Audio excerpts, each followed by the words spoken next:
ओमज्ञानतिमिरान्धस्य ज्ञानाञ्जनशलाकया चक्षुरुन्मिलितं येन तस्मै श्रीगुरवे नमः।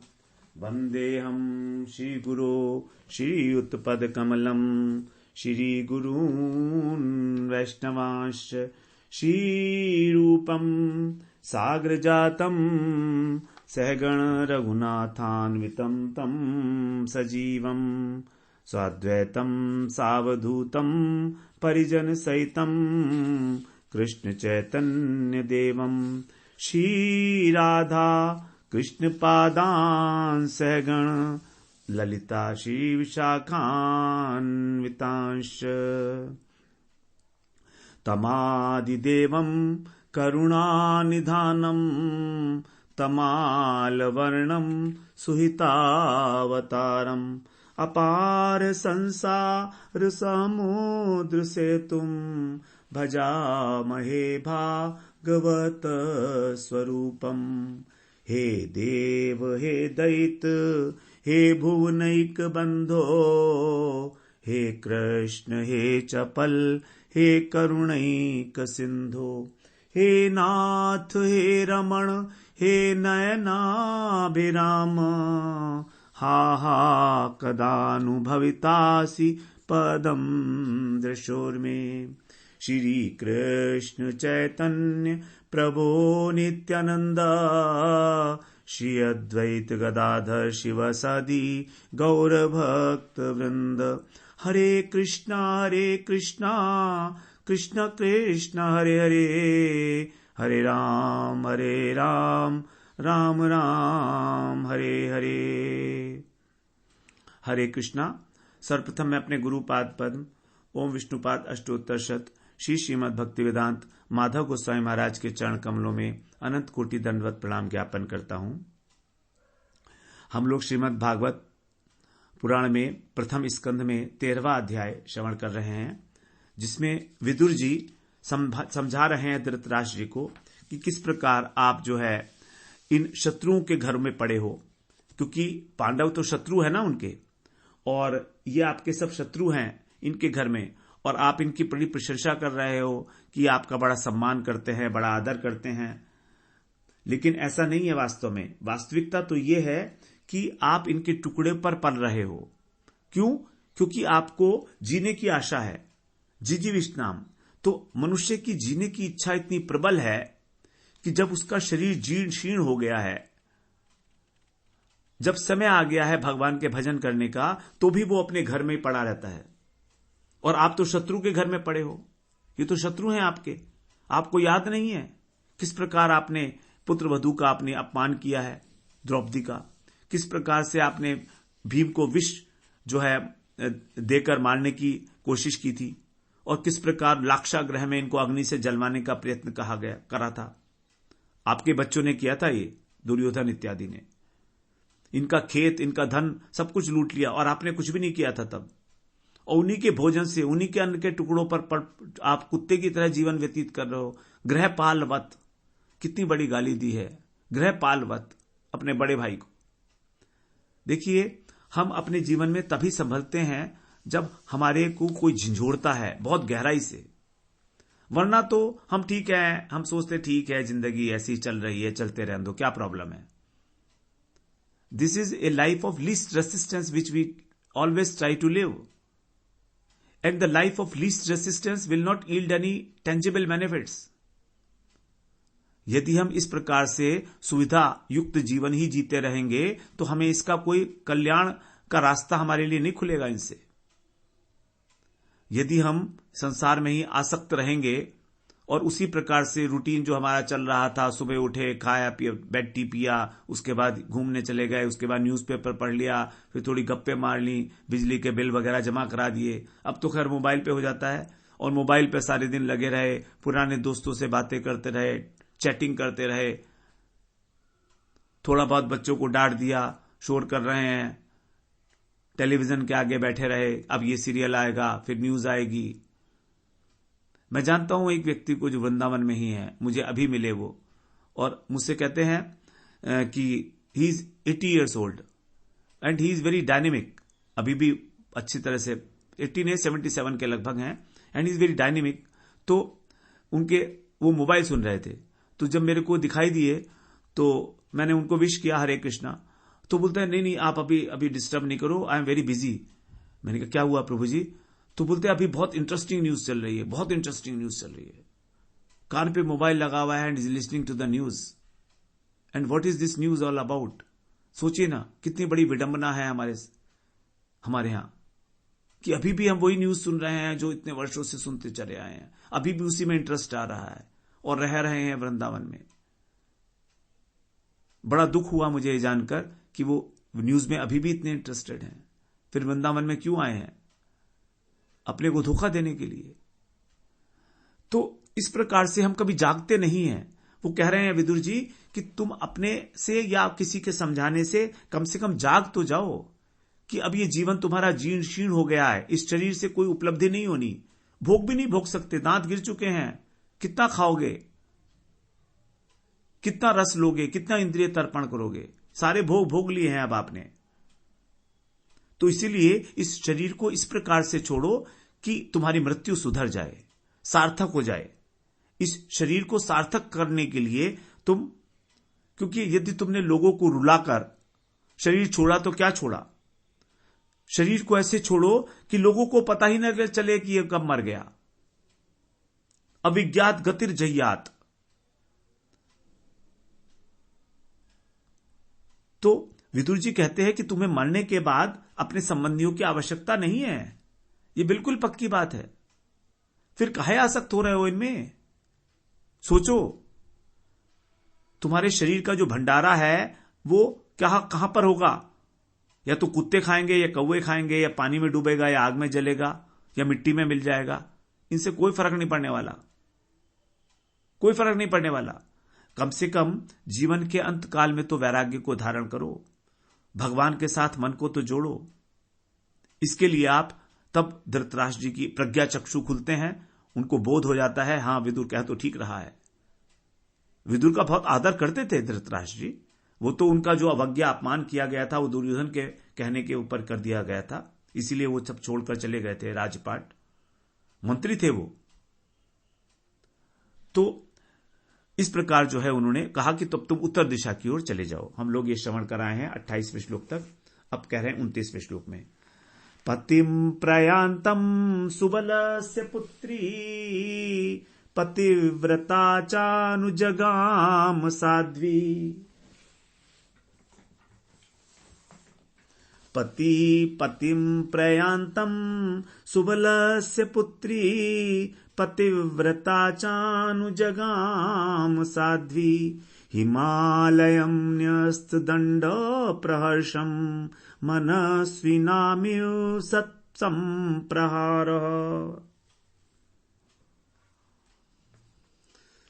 कह रहे हैं 29वें श्लोक में कि जब सुबल नंदिनी, सुबल की पुत्री थी, इनके पिताजी का नाम आ गया गांधारी जी का, तो गांधारी जी जो परम पवित्रता थी, पतिव्रता थी, सुबल की नंदिनी गांधारी, जब इन्होंने देखा कि मेरे पति अब हिमालय की ओर जा रहे हैं,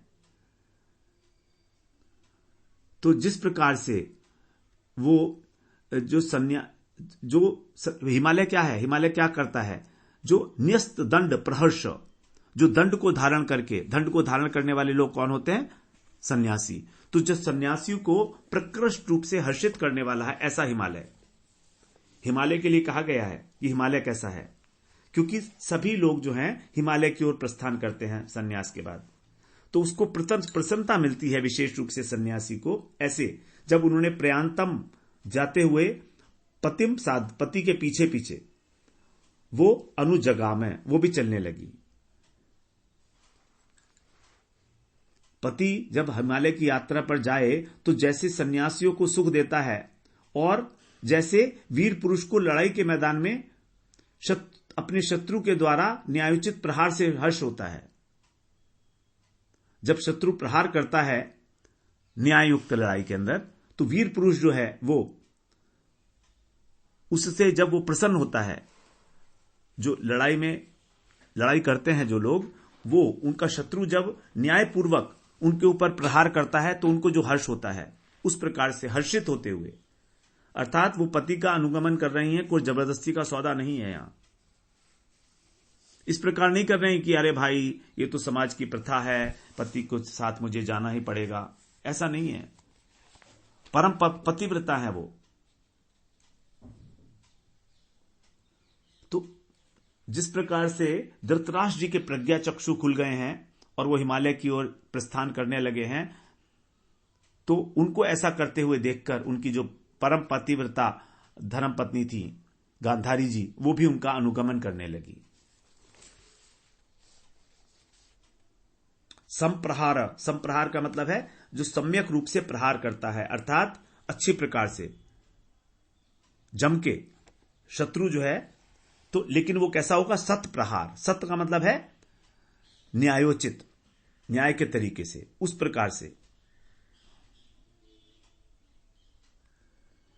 अजात शत्रु कृत मैत्रो हुताग्निर विप्रान नत्वा तिलगोभिरुक्मयी गुहम प्रविष्टो गुरुवंदनाय च न चापश्यत् पितरौ सौबलिं च।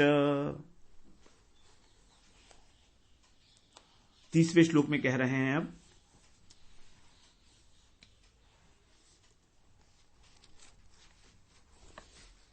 अजात शत्रु हैं युधिष्ठिर महाराज। जो अजात शत्रु संध्या आदि वंदन करके, जब मतलब युधिष्ठिर महाराज जब उठते थे सुबह को तो संध्या वंदन इत्यादि करते थे। 3 संध्याएं होती हैं।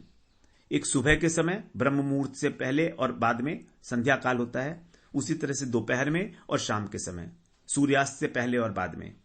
तो 1 घंटा 36 मिनट का जो समय होता है वो सूर्यास्त से पहले संध्या कहा जाता है उसको। तो उस समय में संध्या वंदन किया जाता है, बाद में नहीं होता है, सूर्यास्त से पहले ही होता है संध्या। तो जो संध्या काल है, मतलब जिस समय पौ फटती है, मतलब सूर्य उदय होने वाला होता है, तो उस संध्या काल में प्रातः काल संध्या वंदन और अग्निहोत्र, हुताग्नि मतलब अग्निहोत्र करके और फिर ब्राह्मणों को नमस्कार किया उन्होंने। विप्रान नत्वा, और क्या हुआ? उनको उन्होंने दान दिया, तिल, गौ, भूमि और स्वर्ण। ये प्रतिदिन करते थे युधिष्ठिर महाराज। तिल का दान, गाय का दान, भूमि का दान और स्वर्ण का दान। इसके बाद फिर वो कहां जाते थे? गुरु जी की वंदना करने। गृहम प्रविष्टो गुरु वंदनाय। गुरुजन एक्चुअली माता पिता भी गुरुजन ही कहलाते हैं। शास्त्रों में गुरुजन कहा जाता है माता पिता को भी, जो हमारे वंदनीय हैं, आदरणीय हैं, इस प्रकार के हमारे जो घर के अंदर बड़े लोग हैं वो सब। तो गुरु वंदनाय, गुरु जी की वंदना करने के लिए, गुरुजनों की वंदना करने के लिए और राजमहल में प्रवेश किया उन्होंने।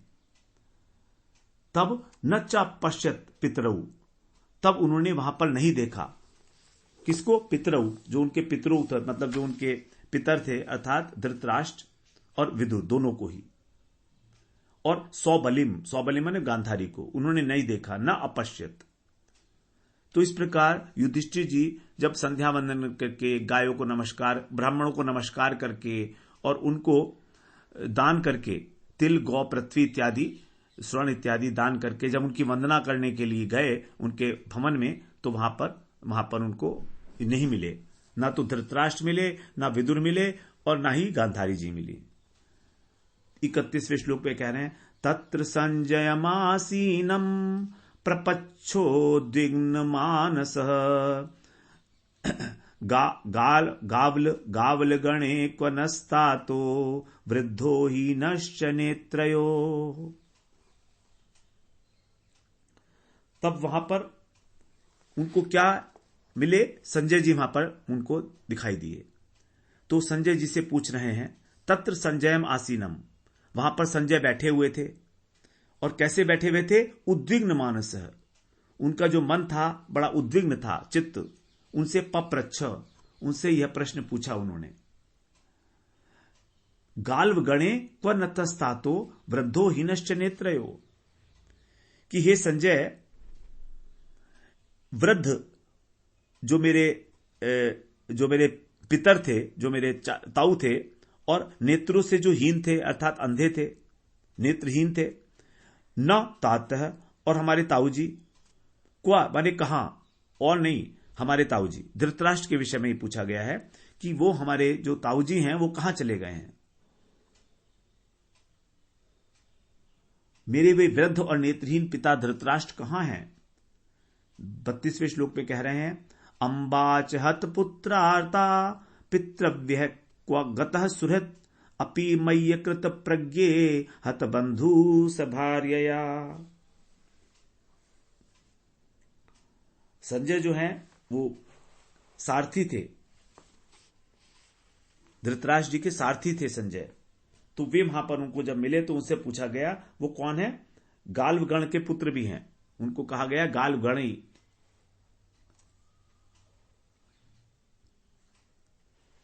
गाल्वगणे मतलब जो गाल्वगण हैं उनके पुत्र थे वो।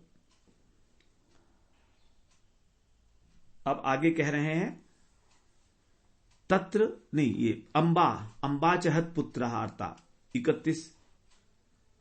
32वें श्लोक में, अंबा चहत पुत्रार्ता पितृव्य क्व गतः सुहृत अपि मय्य कृत प्रज्ञे हत बंधु से भार्यया आंश समान है शमलम गंगायाम दुखितो अपतत।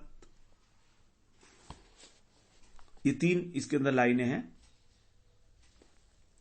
ये कह रहे हैं इसके बाद और हत पुत्र मतलब जिनके पुत्र मारे जा चुके थे, ऐसी आर्ता अंबा दुखिनी जो अंबा गंधारी जी हैं वो, और सुहित पितृव्य और हमारे चाचा जो हमारे सुहित थे, हितैषी थे, ऐसे वो विदुर क्व गतः कहां चले गए हैं। अपि मई मुझे कहीं भी अकृत प्रज्ञे, स्वयं को युधिष्ठिर महाराज कह रहे हैं अकृत प्रज्ञे, मेरे को बिल्कुल ज्ञान नहीं है, मैं अज्ञानी हूं। शमलम मतलब अपराध की, और आंश समान आशंका करके और दुखी होकर गंगायाम अपतत, क्या गंगा जी में तो नहीं डूब गए हैं। मैं उनकी किसी प्रकार की आज्ञा का पालन नहीं करता हूं, क्या मुझसे कोई अपराध हो गया है, मैं बड़ा मंद बुद्धि हूं, संजय जी से कह रहे हैं। क्योंकि वो जो माता गांधारी हैं वो तो पुत्र के शोक से व्याकुल हैं, और मेरे चाचा जी वो भी कहां चले गए। तो क्या जो मेरे ताऊजी हैं वो अपने पुत्रों के बंधु बांधवों के मारे जाने से दुखी थे। मैं अत्यंत मंद बुद्धि हूं, कहीं मुझसे कोई अपराध की आशंका करके तो गंगा जी में नहीं कूद गए हैं वो।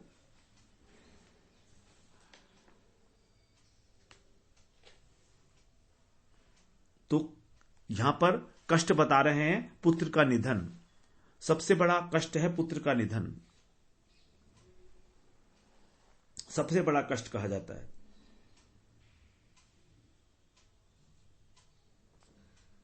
और इसके अलावा बुढ़ापा भी एक प्रकार का कष्ट है, निर्धनता भी एक प्रकार का कष्ट है, क्योंकि बुढ़ापे के अंदर भी हम लोग पराधीन हो जाते हैं, तो ये बहुत कष्ट की बात है। इस प्रकार से ये आशंका युधिष्ठिर महाराज कह रहे हैं अपने को अज्ञानी कहते हुए, जबकि ऐसा नहीं है बिल्कुल भी। युधिष्ठिर महाराज उनकी कितनी सेवा करते थे, दंडवत प्रणाम करते थे सुबह सुबह जाकर। अब कह रहे हैं कि क्योंकि वो बिना बताए गए हैं हमसे, कुछ उन्होंने कहा भी नहीं है, इसलिए हमको ऐसा लगता है कि मुझसे कोई अपराध बन पड़ा है, तभी वो चले गए हैं वहां पर। बड़ा संताप कर रहे हैं, बड़े दुखी हैं युधिष्ठिर महाराज कि हमारी कौन सी बात उन्हें बुरी लग गई, कौन सा अपराध हो गया हमसे कि हमसे बिना बताए वो वहां चले गए। इस प्रकार से संजय से वो युधिष्ठिर महाराज ने पूछा है।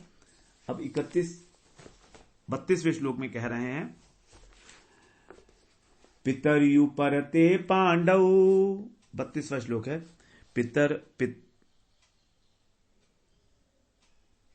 32वां कौन सा है, ये 32वां है कि 33वां श्लोक है ये। पितरयु परते पांडव सर्वान् सुहृदय शिशून् अरक्षताम व्यसनतः पितृव्यो क्व गतावितः। अब अपनी पोजीशन बता रहे हैं। पितरी पांडव उपरते, हमारे जो पिता थे पांडु, उनके मर जाने के बाद, उपरते माने जब वो उपराम हो गए थे, अर्थात उनकी मृत्यु हो गई थी, तब न सर्वान हम सब जो 5 पांडव हैं, शिशून बच्चे थे, व्यसनतः विपत्तियों से, अरक्षताम रक्षा करने वाले थे। कौन? यही दोनों सुहृद, हमारे जो सुहृद थे पितृव्यो, दोनों विदुर जी और धृतराष्ट्र जी, दोनों के लिए कहा गया है पितृव्यो। बहुवचन, वहां पर द्विवचन है ना ये, तो दोनों चाऊ और ताऊ और चाचा जो भी थे मेरे, ये इतः क्व गता, यहां से कहां चले गए। बड़े व्याकुल हृदय से इस बात को युधिष्ठिर महाराज जो है संजय जी से पूछ रहे हैं कि कहां चले गए हैं, वो आप हमें बताइए। अब आगे कह रहे हैं सूत जी, 34वें श्लोक में कह रहे हैं सूत जी, सूत उवाच कृपया स्नेह वैकल्य, कृपया स्नेह वैकल्व्यात्, कृपया स्नेह वैकल्व्यात् सूतो विरह कर्षितः आत्मेश्वरमचक्षाणो न प्रत्याहाति पीड़ितः। अत्यंत विरह से आकुल हो चुके हैं वो। कृपा, कृपा मतलब स्नेह। संजय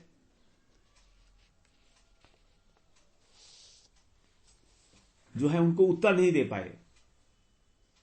संजय जी के विषय में कह रहे हैं कि संजय अपने स्वामी धृतराष्ट्र को न पाकर और करुणा और स्नेह की विकलता के से, कृपया माने करुणा और स्नेह प्रेम की विकलता के कारण जो है वो अत्यंत विरहातुर हैं, विरह कर्षित, विरह में डूबे हुए हैं, चिंतित हैं और पीड़ित हैं, इसलिए न प्रत्याह, उनको उत्तर नहीं दे पाए। जब उन्होंने अपने स्वामी को देखा नहीं, अचक्षाण धृतराष्ट्र इत्यादि को, क्योंकि तो फिर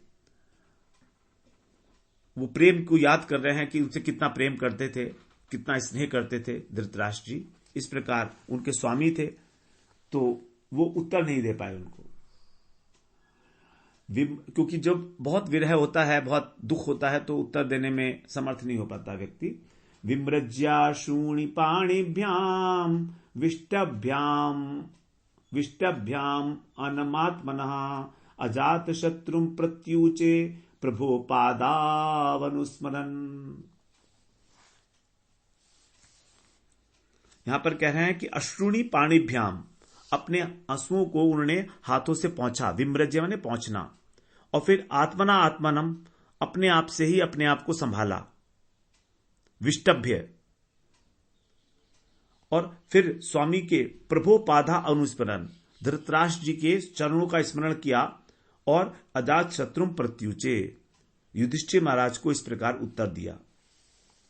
अब संजय कह रहे हैं, मतलब एकाएक नहीं बोल पाए, फिर जब उन्होंने अपने को संभाला, आंसुओं को पहुंचा, उसके बाद वो उत्तर देने में सक्षम हुए हैं। कह रहे हैं, नाहम वेद व्यवसितम पित्रोर्वह कुरुनंदन गांधार्या वा महाबाहो मुषितोस्मि महात्मभी। हे कुलनंदन, हे महाबाहो, युधिष्ठिर जी के संबोधन, वह पित्रो वा गांधरिया, आपके ताऊ चाचा पित्रो और वो गांधरी जी, व्यवसितम, निश्चय ही, अहम न वेद, मैं नहीं जानता उनको कहां गए हैं वो, उनके संकल्प का मुझे किसी प्रकार का कोई ज्ञान नहीं है। और महात्मा भी मुषितः अस्मि, मैं तो वास्तव में ऐसा महसूस कर रहा हूं कि उन्होंने, महात्माओं ने मुझको ठग लिया, मैं ठगा सा रह गया कि वो कल थे और आज नहीं है, मैं ठगा सा, हतप्रभ हूं मैं। तो उनको ऐसा लग रहा है कि आई हैव बीन चीटेड, क्योंकि मेरे स्वामी ने मुझे इस लायक नहीं समझा कि ये बताएं कि वो अपने साथ लेकर जाएं, क्योंकि स्वामी की सेवा करना ही सेवक का धर्म है।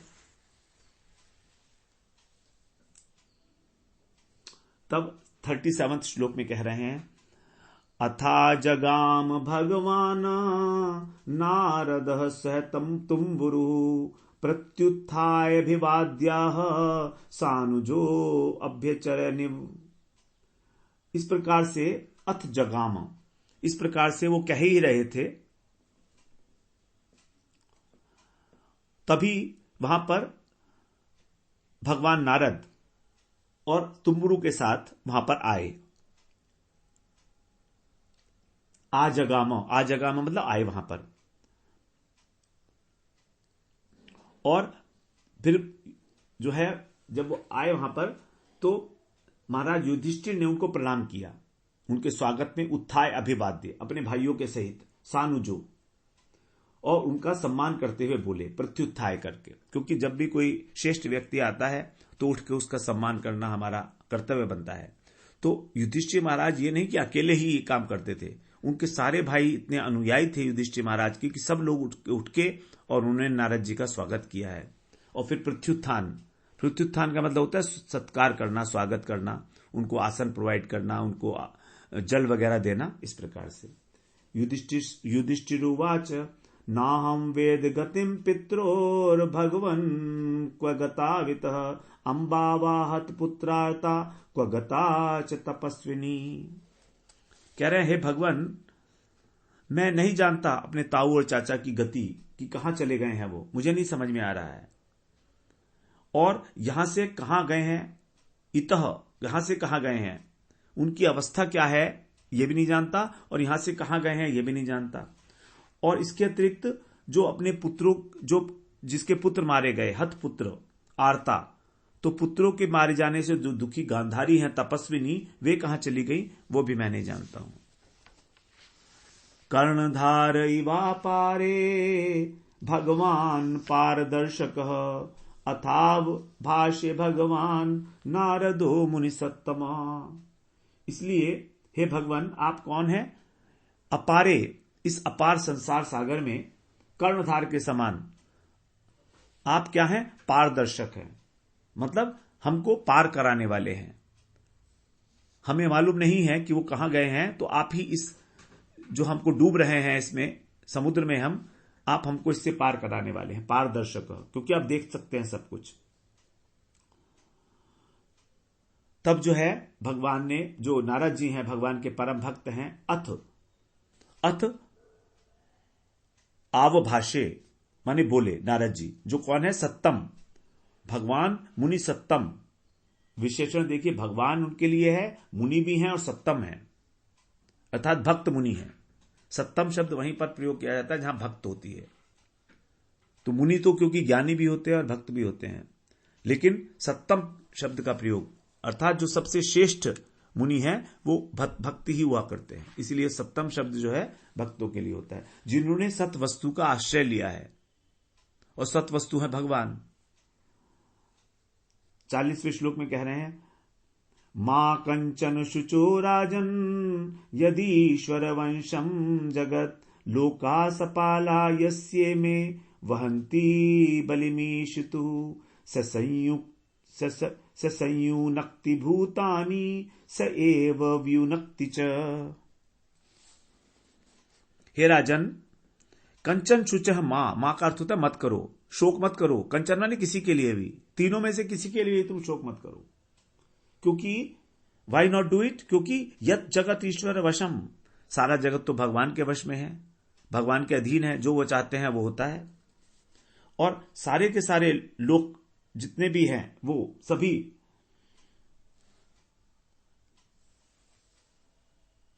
वही जो है भगवान एक प्राणी को दूसरे से मिलाते हैं और वही उनको अलग कर देते हैं, उनकी मर्जी है। स भूतानी संयुक्तानी, संयुक्त नक्ति, वही लोगों को मिलाते हैं और वही लोगों को दूर कर देते हैं। तो इसलिए आपको शोक करने की आवश्यकता नहीं है। इसमें 40वां श्लोक है, इसको एक बार दोबारा से देख लेते हैं। संयुक्ति, संयुक्त नक्ति माने संयोग कराना।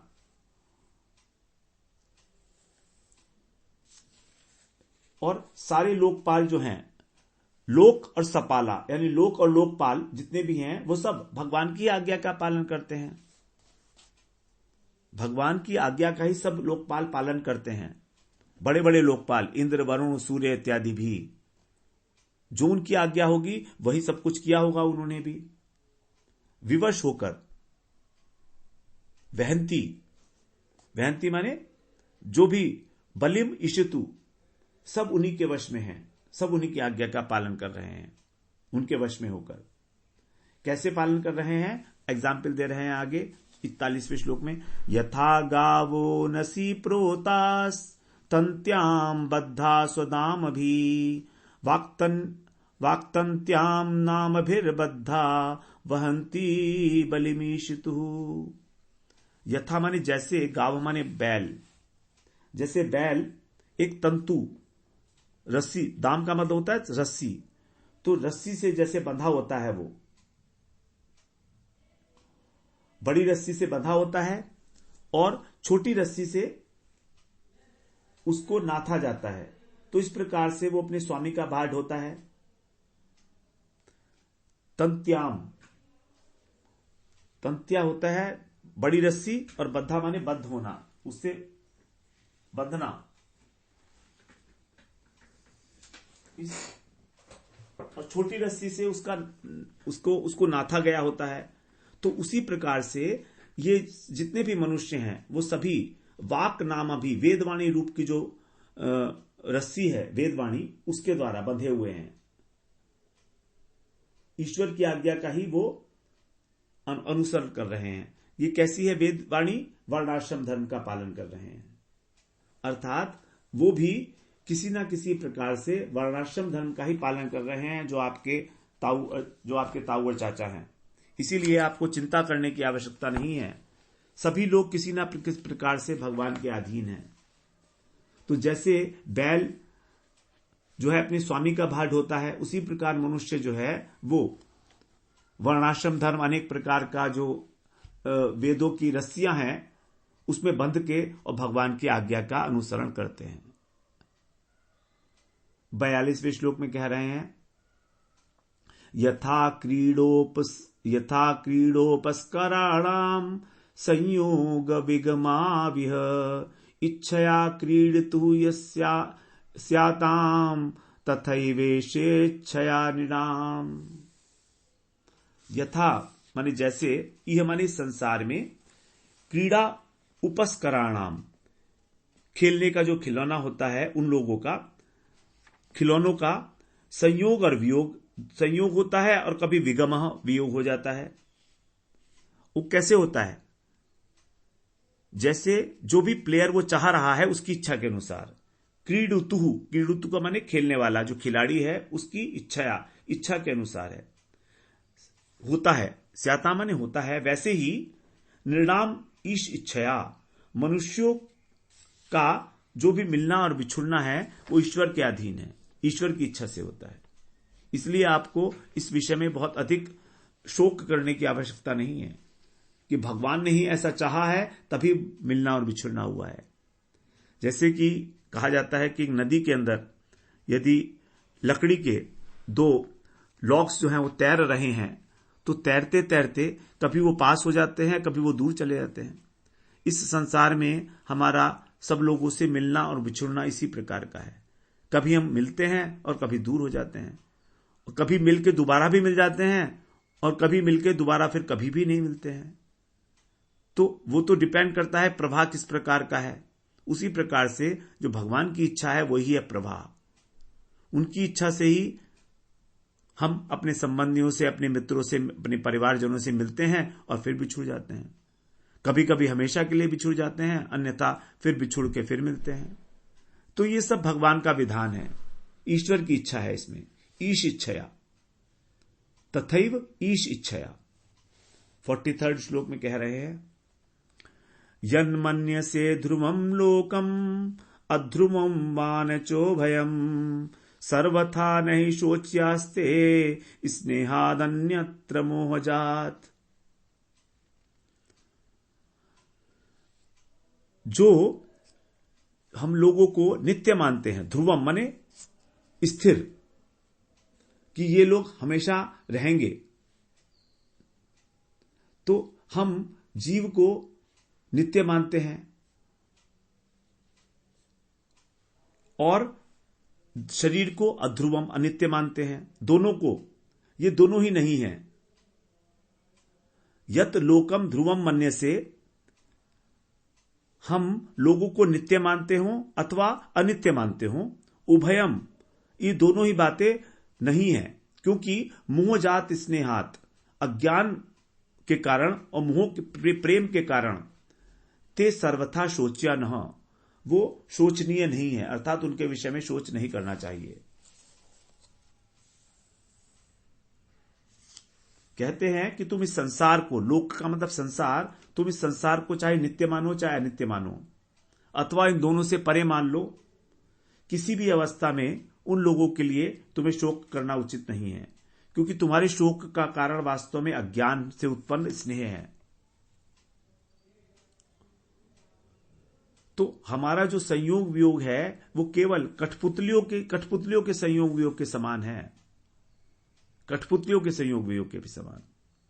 और हमारा जो स्वरूप है उसके संबंध में अनेक प्रकार की धारणाएं हैं। तो किसी भी धारणा को क्यों ना लें, किसी भी धारणा के अनुसार इस शरीर के लिए शोक करना उचित नहीं है।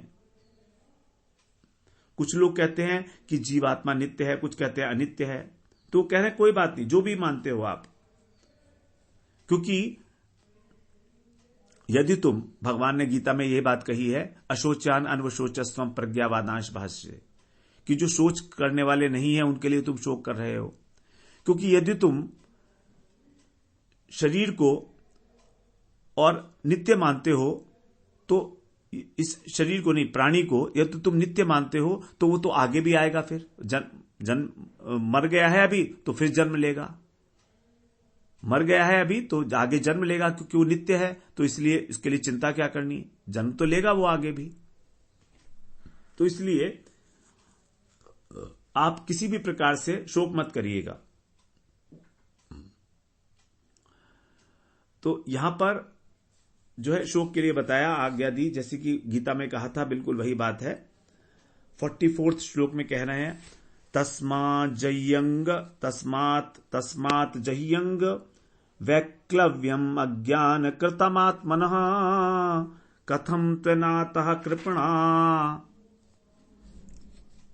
वर्तरेन ते मा बिना। इसलिए हे अंग जो है, जो बहुत प्रिय व्यक्ति होता है उसके लिए प्रयोग किया जाता है। हे युधिष्ठिर, हे प्रिय युधिष्ठिर, आत्मन है अज्ञान कृतः, ये तुम्हारा जो अज्ञान उत्पन्न हुआ है, अज्ञान के कारण उत्पन्न व्याकुलता को छोड़ दो। जही, भगवान ने भी गीता में कहा था, जही मां व्यतिष्ठा, अपने विषाद को छोड़ो। जब 11वें अध्याय में भगवान ने अपना विश्व रूप दिखाया था तो अर्जुन अत्यंत व्यथित हो गए थे, तो वहां पर भी कहा था। तो यहां कह रहे हैं कि तुम इस व्याकुलता का त्याग करो, क्योंकि क्या है तुम्हारी व्याकुलता, कि वे अब अनाथ हो गए हैं, कृपण हो गए हैं, अनाथ हो गए हैं, असहाय हैं, और माम बिना कथम वर्तेरन, मेरे बिना कैसे रहेंगे, कैसा जीवन निर्वाह करेंगे वे लोग। ये जो तुम्हारी मान्यता है ये ठीक नहीं है, अब तुम इसको छोड़ दो।